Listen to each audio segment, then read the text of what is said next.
What you're about to see is a real-life story, taken from the files of the police racket and bunco squads, business protective associations, and similar sources all over the country. It is intended to expose the confidence game, the carefully worked out frauds by which confidence men take more money each year from the American public than all the bank robbers and thugs with their violence. Captain Braddock, ready. I call this case the Long Shot.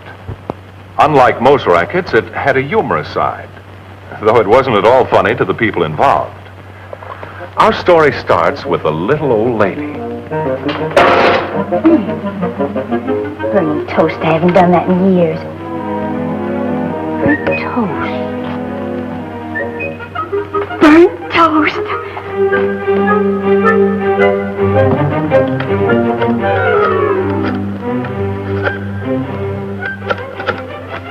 Max, Mrs. Kirby. Burnt toast at Belmont. What? A 20-to-1 loan shot? Oh, Max, that's wonderful. I'll lay 2 on the nose. Oh, you can't? Oh, Max, I know I owe you a few dollars from last week, but I'll pay you just as soon as I get a winner. Max, burnt toast is the best hunch I've had in months. He'll walk in. Max. Max, are you there? Max. Chintzy.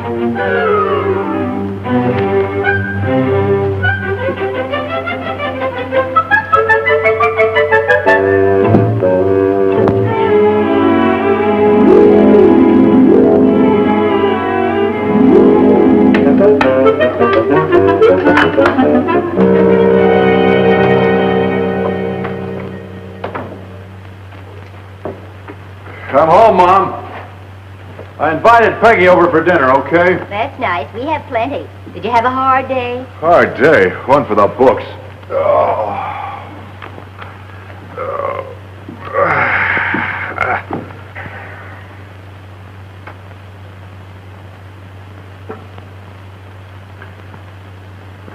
Mom, come here. I can't right now. I'm fixing dinner. Now, Mom, come on.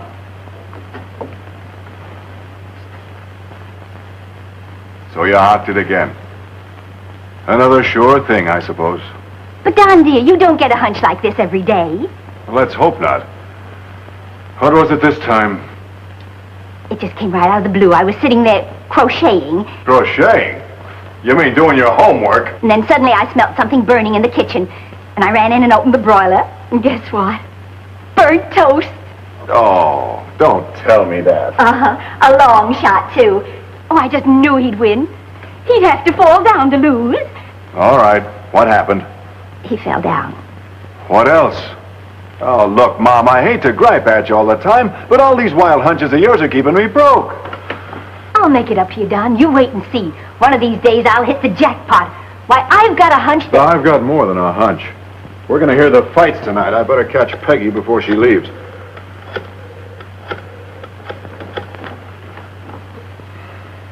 Hello, honey? No hurry about dinner. Only if you want to hear fights, you better bring your own radio. Yep. Mom did it again. Penny for your thoughts. Oh, I was just thinking how much more fun it'd be to do dishes if we were married, settled in our own home. Yeah. 2 cents for yours. I was just wondering how a bride would look, all dressed in black. Black? By the time we get around to marching down the aisle, I'll be too old to look good in anything but black. I know how you feel, all right. It's getting me down, too. But I would like to be able to get ahead enough to support a wife.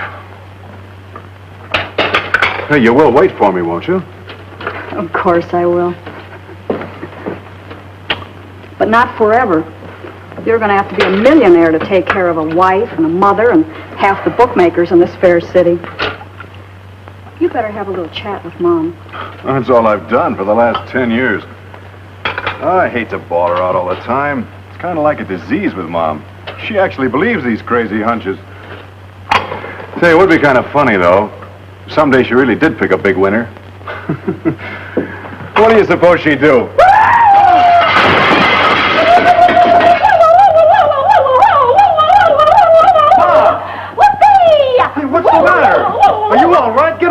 so. Perfect. I did it. I knew I could do it. They drew my number. Drew what number? What are you talking about? In the Irish sweepstakes, they drew my number. It's in the paper. Let me see. Holy smoke, look, Peg. It's the same number, all right. How much do you win? £100,000 if my horse comes in. Don, what do you think about my hunches now? We're rich. Oh, now, take it easy, Mom. Your horse hasn't come in yet. Oh, but it will. It's in the bag. Oh, Don, we'll make a lot of money because everybody whose number is drawn wins something. Yeah, I know, Mom, I know. But let's not lose our heads now. Let me read this thing carefully. It's just wonderful, Mom. I'm so happy for you. Well, I don't know why I was so surprised. I knew it had to happen. That was the best hunch I ever had. You see, my dear, I was sweeping out the pantry while I was cooking some steaks. Then suddenly it came to me like a flash. I put the two together, and I got sweet steaks. Get it? Sweepstakes. That was the time I pawned on shotgun. Mom, did you read here the horse you've drawn? Of course. Skylark. But, Mom, that's the favorite. I know. I guess birds must be good luck for me. I had my ticket hidden in my cuckoo picture. That's a cockatoo. Well, it's a bird, isn't it? I tell you, we can't lose with a perfect hunch like this. £100,000. Well, that's $300,000 or more. Yes, I know. I've got it all figured out. I'm going to give you children the biggest wedding this neighborhood has ever seen. Buy you a home of your own. You a fleet of trucks so you can be your own boss. Oh, now, wait a minute, Mom. I know what I'm doing, Don. You're quitting your job the first thing in the morning. I'm not going to quit my job. And you're not going to buy me any truck. Oh, I want to get somewhere, all right, but under my own steam. Not riding on any horse in the Irish sweepstakes. Now, you listen to me. You're quitting your job in the morning.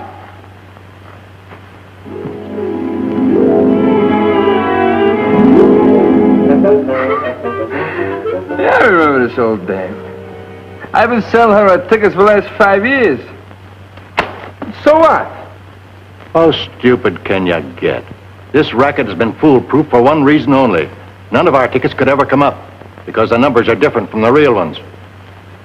I still can't see what you're beefing about, Eddie. So the old dame finds out that she's got a bad ticket. So what? So you don't think she'll squawk, eh? Holler cop. I can see the front pages now. City flooded with phony sweepstake tickets. There goes our gravy. Why, we wouldn't be able to sell our tickets for 2 bits a carload next year. Sorry, boss. I never thought about that. You never thought, period. Think we're all washed up? We are, unless we get that ticket back. What do you want us to do, boss? Nothing. I'll handle this deal myself. Mrs. Kirby, how do you do? Congratulations on your good fortune. All right, boys, bring it right in. Mrs. Kirby, my name is Gibson, Willard Gibson. I represent the Drake department store. Now, where would you like your new television? Let me see. Right over there, I think would be fine. Oh, I didn't order television. Oh, just part of the Drake Super Service. We want you to be extremely happy and have the best. We put everything in free, and you understand, a 30-day trial with absolutely no obligations whatever. And if you're dissatisfied and you don't care for it, we take it out and replace it with another. All right, boys, bring in the refrigerator. Refrigerator? Oh, yes, you're going to be delighted with it. And the same terms and no obligations whatsoever. Well, thank you. Oh, that is just the beginning. Let's see now, the piano. Oh, yes, the piano right over there. Of course, all this furniture will have to go out. By the time we get through here, you won't recognize the place. Oh, I want to see your kitchen.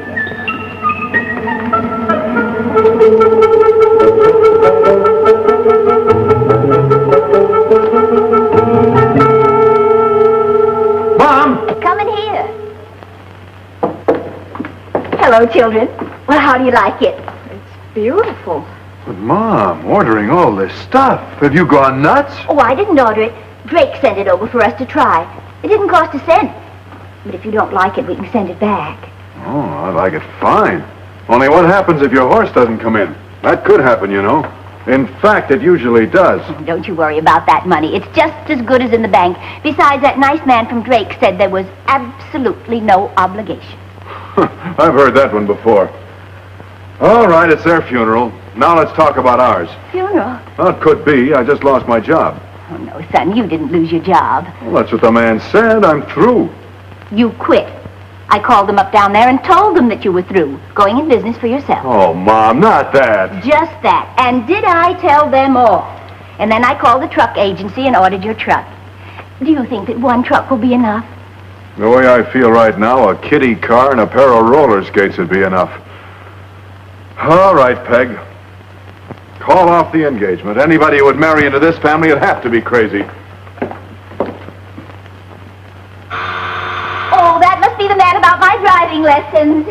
Driving lessons? Oh, I forgot to tell you. Mammoth Motors is sending over several models in the morning. Oh, absolutely no obligation, of course. Do you think one of those low foreign jobs would be too show-offy for a woman of my age?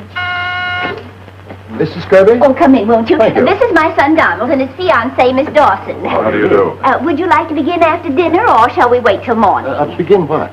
Oh, my driving lessons, of course. You are from the driving school, aren't you? Oh, I'm afraid not. My name is Mercer, Mrs. Kirby. Oh, another reporter, I'll bet. No, not guilty. I'm a gambler. Mr. Mercer, I'm delighted. A real gambler. Well, I don't live off of card tables and dice. My gambling is in more legitimate fields, such as buying up worthless desert land and taking a chance there's oil in it. That's why I'm here. I'm sorry, mister. We don't have any desert land to sell. But you do have a sweepstake ticket. About the same thing, isn't it? Since the odds are so high against ever cashing in. Oh, but not in my case. You see, I drew the favorite. Well, take it from me, Mrs. Kirby. Betting on favorites is the surest way that I know of going broke. What are you getting at, mister? Well, like I said, I'm a gambler. I'll give you $5,000 cash right now for your ticket. I should say not. That ticket could win $300,000. And it could win nothing. Or haven't you considered that? $5,000 in the hand is not a bad profit on a $2.50 ticket, Mrs. Kirby. You see, I'm a bit of a gambler myself, Mr. Mercer. And when I have a hunch, I play it to win.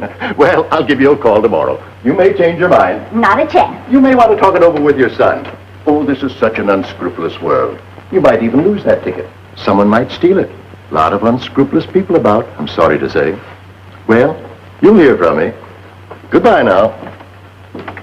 The nerve of that guy offering us chicken feed for a $300,000 ticket. $5,000 isn't chicken feed. It's a lot of money. And no gamble at all. Don't you think you ought to take it? That way Don would be sure of getting his truck. Oh, my dear child, I never forgive myself when you're in a winning streak. That's the time to shoot the works.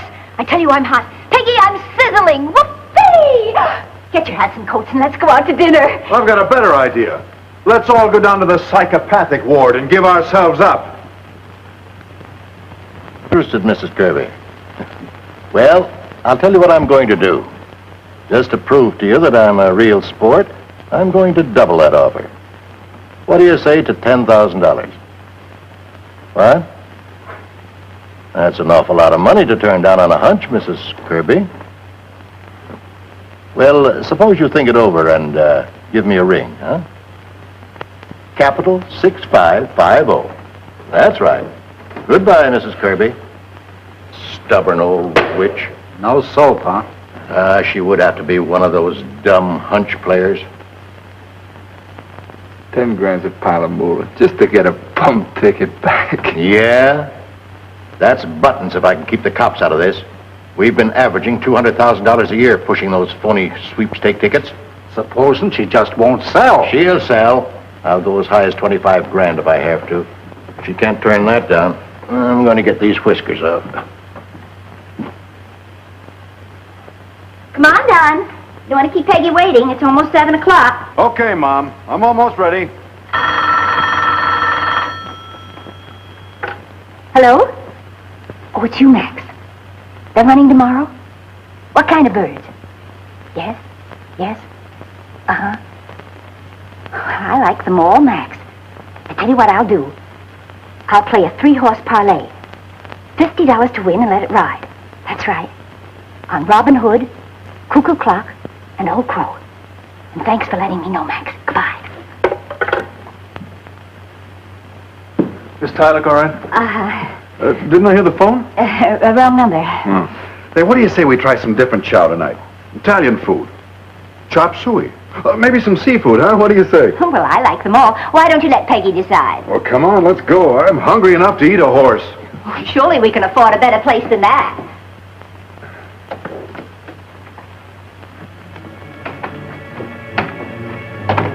And while the Kirbys were having dinner out, they had a visitor. A visitor who came and went. What's the idea of getting me out of bed at this hour? Don't get steamed up, Eddie. I got some big news for you. Yeah, your worries are over. What's this? It's a phony ticket. I pinched it.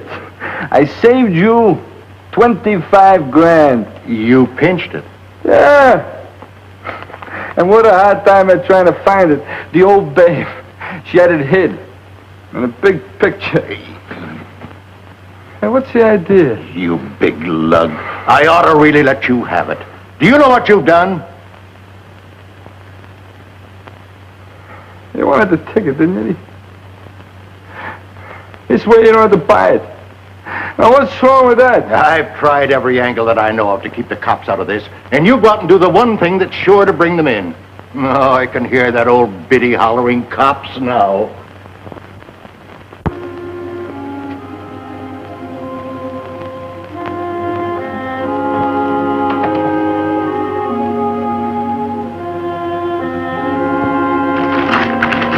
It's gone! My sweepstake ticket!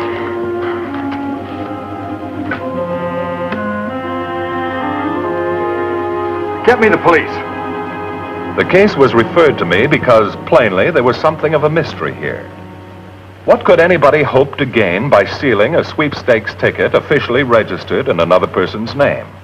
We left the whole room just as we found it. That was right, wasn't it, Captain? Well, it's a pretty good rule. Whoever did this certainly was determined to get hold of that ticket. You've got to find that ticket, Captain. The race is the day after tomorrow, and I feel sure my horse is going to win. Oh, funny that you haven't heard anything from the sweepstakes officials. Yeah, that's what I was thinking. Are you sure you don't know the man who sold you the ticket? Not his name. I'd know him if I saw him. I buy tickets from him every year. Any idea where we can locate him? He always came to the house. That's not much of a lead, is it? If we'd have had any sense, we'd have listened to Peggy and taken that guy's offer. At least we'd have gotten 10,000 out of it. Wait a minute. Somebody wanted to buy that ticket from you? Yes, he offered us $5,000. Then he phoned the next day and raised it to 10. Naturally, I turned him down. Who was that man? Did you know him? We never saw him before. They said he was a gambler. What was his name? Mercer, I think. Mercer. I'd like to have a talk with him. Do you know where he lives? No, he never said. But didn't he leave his phone number yesterday when he called? Yes, he did. Oh, I put it around here someplace. Now, oh, what did I do with that? Oh, somewhere around here. I wonder if it could be over... Why, yes, here it is. Do you mind if I use your telephone?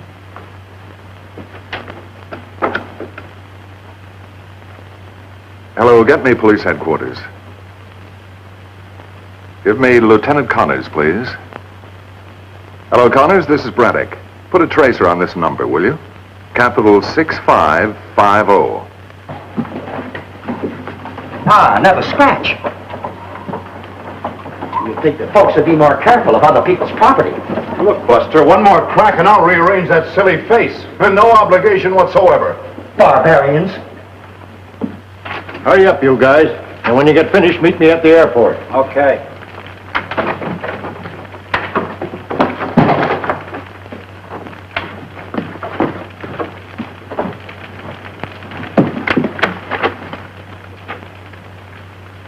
Oh, I wonder why anybody would build a fire with Irish sweepstakes tickets. And on a warm day like this, too. Not the talkative type, huh? Well, I'm sure these tickets will do enough talking to send you away for quite a spell. You got nothing on us. There's no law against burning sweepstake tickets. There is against selling them. Especially when they're phony, like the one you sold Mrs. Kirby. You know, Copper, I read in the paper that somebody stole that ticket. So how are you going to prove that it was phony if you can't produce it? You know, that's a pretty good question. But I've got an even better answer. I've already done it. Who are you trying to bluff? You can book us, but you can't make it stick if you don't have that ticket. Oh, I'll make it stick, all right. You see, I've got a cablegram at headquarters that definitely proves Mrs. Kirby's ticket was counterfeit. What do you mean, a cablegram? I know you people think all cops are stupid. As a matter of fact, it didn't call for too much brilliance on my part to cable Dublin and find out the truth. It might interest you to know that the sweepstakes people never heard of Mrs. Kirby, and the genuine ticket with her number on it was sold to a school teacher in New South Wales. All right, take him away. I've still got a little chore to do. Hello, Mrs. Kirby. Well, this is Captain Braddock. I'm afraid I have some bad news for you.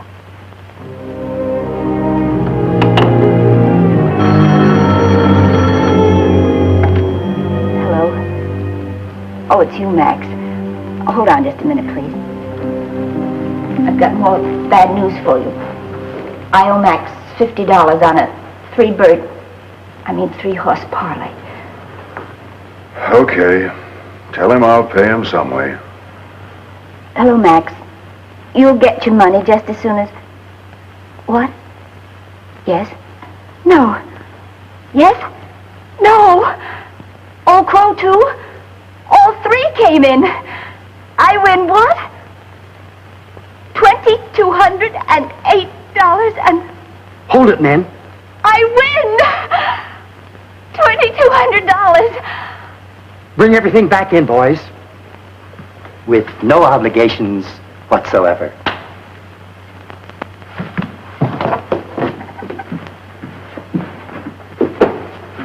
Oh, Don, now you can have your truck. A whole fleet of trucks if you want them. I don't want a whole fleet. I only want one. But I'll only take that on one condition. What's that? That you take a solemn vow never to bet on another horse race. Don't you want me to have any fun? Fun? Do you think it's fun for me to have to bail you out of the bookies every payday? Is it fun to keep me waiting year after year to marry the girl I'm crazy about? I'm mad. It may be fun for you, but for Peggy and me, it's only a pain in the neck. Well, you could have a dozen of these parlays come in and we'd still be way behind. Anyhow, I don't want that kind of money. Now, how's about it? I see what you mean. I've just been a selfish old woman, never thinking about you or Peggy. If you'll just let me buy that truck for you, I promise I'll never bet on another hunch, even if a bird of paradise comes in. That's my mom talking. Mine, too. One I've always loved. Hey, what's wrong with this picture? You're supposed to be hugging me. So unlike most cases involving gambling, this one had a reasonably happy ending, at least for the Kirby family. Don and Peggy are married now, and he's doing fine in his new trucking business. Max, the bookmaker, isn't doing so well. He's doing time, along with Mercer and his mob. Let me remind you that while horse betting is lawful in certain states under certain conditions, lotteries of any kind are strictly illegal in this country. Now, this counterfeit ticket racket is especially difficult to combat because both the buyer and the seller are breaking the law. Obviously, the buyers of such tickets are rather hesitant about reporting such matters to the police. So just remember that the next time you feel like taking such a flyer. And remember this, too. It could happen to you. In this case now, or rather the courts will, but there'll be others, because that's the way the world is built. Remember, there are people who can slap you on the back with one hand and pick your pocket with the other. And it could happen to you.